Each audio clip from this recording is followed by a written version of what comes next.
ওরা ভাবতেই পারে যে হিন্দু রাষ্ট্র বানাবো, আবার সেই বর্ণবাদ যেটা তীব্র আকারে আবার ফিরে আসবে, আবার সেই ব্রাহ্মণ সবার উপরে শ্রেষ্ঠ আসন নেবে, আর দলিতদের শূদ্রদের আমরা যারা আমাদের পায়ের তলায় পিছিয়ে রাখবে, আমাদের শিক্ষার অধিকার থাকবে না, আমাদের ভালো জামা কাপড় আমরা যা আগেকার সময় যে নিয়ম ছিল পায়ে চপ্পল দিতে পারবো না, তো সেই অধিকারটা ফিরিয়ে আনার জন্য ওরা চেষ্টা করছে।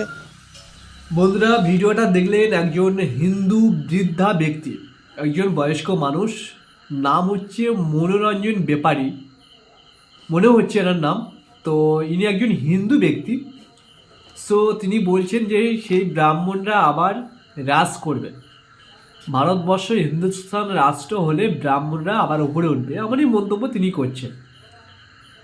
বাট এই যুগে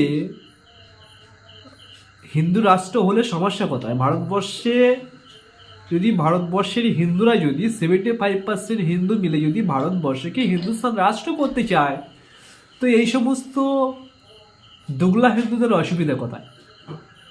না হিন্দু রাষ্ট্র হলে এখানে কোনো ধর্ম থাকতে পারবে না, বা হিন্দুরা অন্য কোনো ধর্মের ওপর অত্যাচার করবে, এমন কোনো ঘটনা তো কখনো হিন্দুরা ঘটাবে না আশা করি। আপনারা কি জানেন যে কোনো হিন্দুরা কোনো ধর্মকে ছোট করেছে কিংবা অপমান করেছে, কিংবা কোনো ধর্মের ব্যক্তিকে এই ভারতবর্ষ থেকে তাড়িয়ে দিয়েছে? কোনো ঘটনা আপনারা জানেন না বা দেখেননি এমন ঘটনা।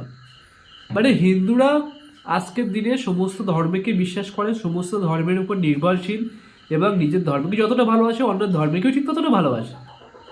আর আজকের দিনে দেখো তো, মুসলিমরা যদি সত্যি অত্যাচারিত হতো এই ভারতবর্ষের বুকে, তাহলে মুসলিমরা কি এই ভারতবর্ষের মধ্যে থাকতে পারতো? আজকের দিনে বাংলাদেশ, পাকিস্তান, আফগানিস্তানে মুসলিমরা হিন্দুরা অত্যাচারিত হয়েছে, কিন্তু সেখান থেকে হিন্দু শূন্য হয়ে গেছে, হিন্দুরা চলে এসছে আমাদের ভারতবর্ষে। বাট আমাদের ভারতবর্ষ থেকে কোনো মুসলিম অন্য কোনো দেশে গেছে? যাবে না, কারণ এই দেশটা তারা তখন বেছে নিয়েছিল। যখন ভারতবর্ষ ভাগ হয়েছিল ধর্মের ভিত্তিতে, ঠিক সেই সময় তারা কিন্তু মুসলিম হয়েও এই ভারতবর্ষকে ভালোবেসেছিল, কারণ তারা জানে এই ভারতবর্ষ একটি শান্তিপ্রিয় দেশ।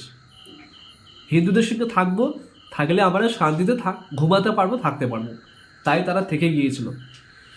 তো এই সমস্ত দুগলা হিন্দুরা আমি জানি নেই যে এমন কথা কেন বলছে। হিন্দুস্তান রাষ্ট্র হলে অসুবিধা কোথায়?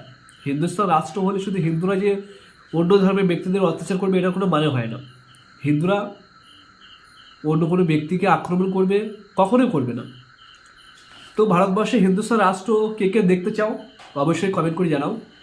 আর এই হিন্দুস্তান রাষ্ট্র হওয়া নিয়ে কিন্তু অনেকের যন্ত্রণা শুরু হয়ে গেছে, মাথা ব্যথা শুরু হয়ে গেছে। ঠিক আছে, সবাই ভালো থাকবে, সুস্থ থাকবে। জয় হিন্দ, ভারত মাতা কি জয়।